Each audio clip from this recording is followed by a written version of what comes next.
Ассаляму-алейкум, сіздермен мен Айжан Айтқалиқызы. Бүгін сіздермен үйде осындай кереметтей кандюбе тамағын жасап көргім келіп тұр. Сондықтан менімен бірге болып, видеоны соңына дейін көріп, каналыма тіркеліп алыңыздар. Ең алдымен етімізді осылай ірілеу ғып турап алатын боламыз. Көлемдері ірілеу болса, тамағыңыздың ішінде езіліп кетпей пісетін болады. Сондықтан ірілеу ғып тураңыздар. Картошка қосамыз. Осылай, оны да ірілеу ғып кішкене турап аласыздар. Міне, осылай ғып. 2 дана картоп қостым, сол жеткілікті. Өздеріңіздің қалауларыңызша қоссаңыздар болады. Одан кейін сәбізді турап аламыз. Мен осылай бір сәбіз қосамын, сол жеткілікті. Сіздер қаласаңыздар, көбірек немесе азырақ қоссаңыздар болады. Осыдан кейін пиязымызды тураймыз. Жұқалап, ұзыншалап, осылай жұқалап турайсыздар. Пиязды турап болғаннан кейін қазанымызға майымызды құйып, тамағымызды қуыруды бастаймыз. Ең алдымен етімізді жақсылап қуырып, жұмсартып, пісіріп алуымыз керек. Сол себепті етті қуырған кезде жұмсаруына қатты мән беріңіздер.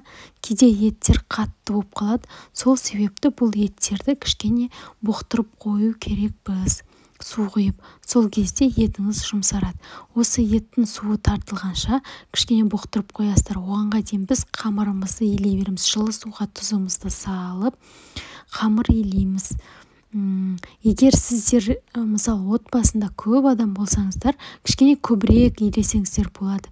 Мен енді кішкене шағындап жасап жатқан соң, осылай бір зуала дейміз, жаңағы бір күлшесі маған жеткілікті болады.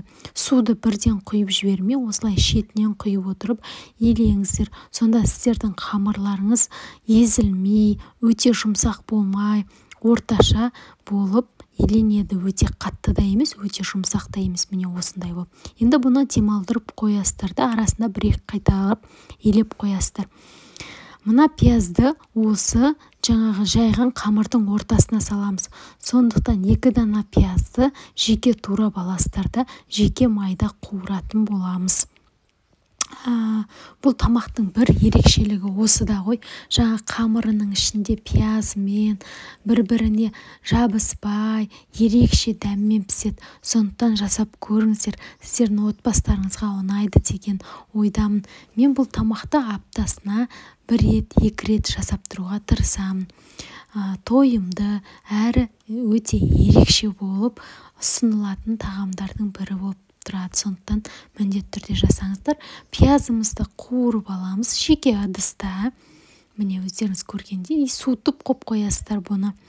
Суымыз етіміздің толықтай тартылды. Енді пиязды салып, пиязды 1-2 минуттай қуыратын боласыздар. Пияз бен ет жақсы қуырылса, тамақтарыңыз дәмді шығады. Одан кейін сәбізді тастаймыз.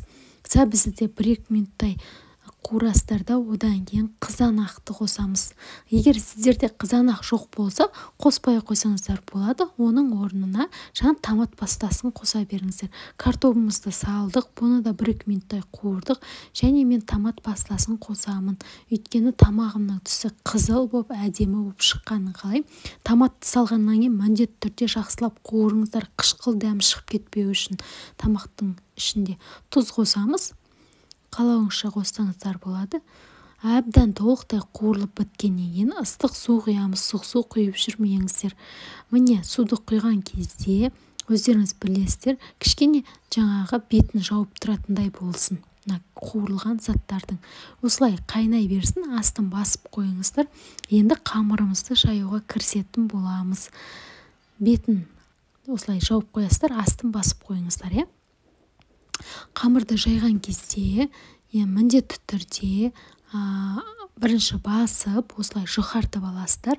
Одан кейін 2 шетін ғана күш салмай жайсаңыздар, қамырларыңыз біркелкі жұқа, әдемі болып жайылатын болады. Мен сіздерге көрсетіп жатырмын.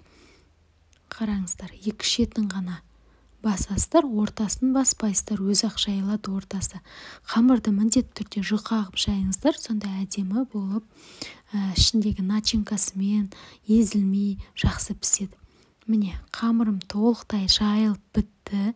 Енді осы жайылған қамырға жаңағы қуырып алған пиязымызды осылай орналастырып салып шығатын боламыз. Міне видеода көргенде істеңіздер, асықпай барлық шетіне жететіндей осылай салып шығамыз. Осы пиязды салып біткеннен кейін енді осыны кәдімгі орамадан құсатып орайтын боламыз. Бірақ қалың қылып орап жібермеңіздер, екі шетінен ораңыздар. Міне қараңыздар, мен екі шетінен ораймын да, ортасына алып келемін. Содан кейін ортасынан бөліп аламын да, мына екі шетінен пияз шығып кетпеу үшін жабыстырамын да, осылай бауырсақ кескендей сопақша кесіп шығамын. Сонда формасы әдем болып шығады. Енді қайнап тұрған жаңағы тамағымыздың үстіне қамырларды осылай жаймен орналастырып шығасыздар. Қақпағын жауып 35-40 минуттай бұқтырасыздар. Міне тамағымыз дайын болды. Қалауыңызша әрлеп, сәндеп салып беруіңізге болады. Ең алдымен осылай тесталарды шетіне орналастырып шығамыз. Міне осымен біздің тамағымыз дайын болды. Міндетті түрде жасап көріңіздер. Тамақ сондай керемет болып шығады. Қамыры ерекше, ішінде пиязымен және мына құймасымен дәмін көріп, мен сіздерге ыстықтай дәмін көрейін десем, өте ыстық болып тұр. Сондықтан өздеріңіз жасап көріңіздер. Сіздермен бірге болған Айжан Айтқалиқызы ас болсын.